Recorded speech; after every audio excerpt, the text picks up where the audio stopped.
સુરત શહેર ટ્રાફિક પોલીસમાં ચાલતો વહીવટ ફરી સપાટી પર આવ્યો છે. અમદાવાદ એસીબીએ ટોલ ફ્રી નંબર પર મળેલી માહિતીના આધારે સુરત ટેક્સટાઇલ માર્કેટમાં કાર્યવાહી કરી હતી. અહીં એએસઆઈ અને વચેટીઓ 100 ટેમ્પો પેટે 1 લાખની લાંચ લેતા ઝડપાયા હતા, જેથી એસીબીએ આગળની તપાસ હાથ ધરી છે. ઉધના ઉદ્યોગનગર પાછો શોપિંગ સેન્ટરમાં તેના 5 વર્ષે રાખેલા વહીવટીદાર સંજય પાટીલને મોકલ્યો હતો, જ્યાં એસીબીએ છટકું ગોઠવી 1 લાખની લાંચ લેતા સંજય પાટીલને પહેલા રંગે હાથ ઝડપી પાડ્યો છે. બાદમાં વચેટિયાએ જમાદારને ફોન કરી લાંચની રકમ મળી હોવાની વાત કરી હતી, જેથી બીજી ટીમે માર્કેટ વિસ્તારમાં ટ્રાફિક સિગ્નલ પર ફરજ બજાવતા એએસઆઈ વિજય ચૌધરીને પણ દબોચી લીધો હતો. એએસઆઈ વિજય ચૌધરી અઠવાલાઇન્સમાં જે ફ્લેટમાં રહે છે તેની માર્કેટ વેલ્યુ 70 લાખ અંદાજિત છે. તેમની પત્ની પીએસઆઈ છે. પોલીસ ખાતામાં 30 વર્ષથી નોકરી કરે છે અને તેને રિટાયર થવાના 3 વર્ષ બાકી છે.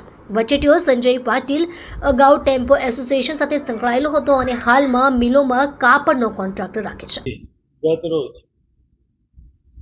એન્ટી કરપ્શન બ્યુરોના ટોલ ફ્રી નંબર 1064 ઉપર ફરિયાદીની ફરિયાદ મળેલી સુરત શહેર ટ્રાફિક પોલીસ દ્વારા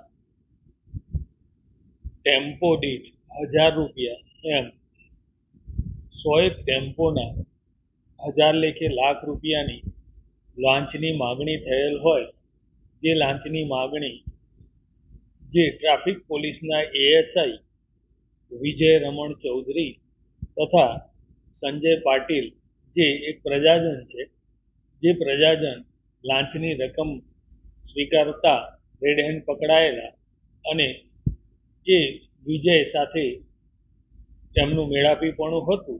આથી ટ્રાફિક પોલીસના એએસઆઈ તથા સંજય પાટીલ બંનેનાઓની એસીબી દ્વારા અટકાયત કરવામાં આવેલી છે અને આગળની કાર્યવાહી હાથ ધરી છે.